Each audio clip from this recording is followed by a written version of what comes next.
Welcome to computer clicks. आज का topic है what is a linker end loader. और लिंकर और लोडर की फंक्शनैलिटी क्या होती है और लिंकर और लोडर किस पर्पस के लिए यूज़ किया जाता है, ये सब चीज़ें हम आज के लेक्चर में डिस्कस करेंगे। तो starting with the linker definition, the program that performs the functionality of linking the object file with the internal and the external files is known as linker. Linker एक ऐसा प्रोग्राम होता है जो कि object file को internal और external files के साथ लिंक करता है। इसको एक इजी वे में समझते हैं। हमारे पास सोर्स कोड था, उसको लैंग्वेज ट्रांसलेटर ने ऑब्जेक्ट कोड में ट्रांसलेट कर दिया। ऑब्जेक्ट फाइल आ गई है हमारे पास। अब उस ऑब्जेक्ट फाइल को कुछ एक्सटर्नल फाइल्स रिक्वायर्ड है, एक्सटर्नल या इंटरनल फाइल्स रिक्वायर्ड है अपनी एग्जीक्यूशंस के लिए। अब इसमें इंटरनल फाइल्स वो होती हैं जो लाइब्रेरी फाइल्स होती हैं, जबकि एक्सटर्नल फाइल जो है ऑपरेटिंग सिस्टम की फाइल्स होती हैं। अब एक ऑब्जेक्ट फाइल है, उसको अपने एग्जीक्यूशंस के लिए कुछ इंटरनल और कुछ एक्सटर्नल फाइल्स रिक्वायर्ड है। अब इन फाइल्स को ऑब्जेक्ट फाइल्स के साथ लिंक करने के लिए या ऑब्जेक्ट फाइल को प्रोवाइड करने के लिए हम लिंकर का यूज़ करते हैं। लिंकर ऐसा प्रोग्राम है जो ऑब्जेक्ट फाइल को एक्सटर्नल या इंटरनल फाइल्स के साथ लिंक करता है। नेक्स्ट है, अब after linking the library files with the object file, the linker generates a new file with .exe extension which is known as executable file.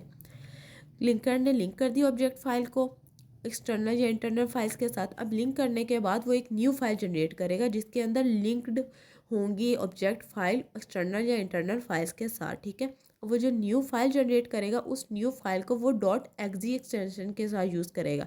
जैसे कि हम सब जानते हैं कि exe एक्सटेंशन जो होती है वो एग्जीक्यूटेबल के लिए स्टैंड करती है, और एग्जीक्यूटेबल फाइल का मतलब होता है ऐसी फाइल जिसे एग्जीक्यूट किया जा सके। तो लिंकर एक न्यू फाइल जनरेट करेगा जिसमें ऑब्जेक्ट फाइल्स भी पड़ी हो, एक न्यू फाइल जनरेट करेगा जिसमें ऑब्जेक्ट फाइल पड़ी होंगी, और वो ऑब्जेक्ट फाइल जो है इंटरनल या एक्सटर्नल फाइल्स के साथ लिंक्ड होंगी, और वो एज अ होल जो फाइल होगी वो एग्जीक्यूटेबल फाइल होगी। ठीक है, नेक्स्ट आ जाता है लोडर का कंसेप्ट।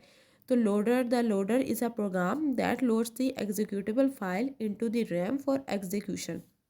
लिंक कर लिया हमने फाइल्स को, एग्जीक्यूटेबल फाइल बना ली। अब हमने इस एग्जीक्यूटेबल फाइल को भी तो रन करवाना है, और जैसे कि हम सब जानते हैं किसी भी फाइल को एग्जीक्यूट करवाने के लिए, रन कराने के लिए या प्रोसेस करवाने के लिए उसे मेमोरी में, रैम में स्टोर करवाना पड़ता है।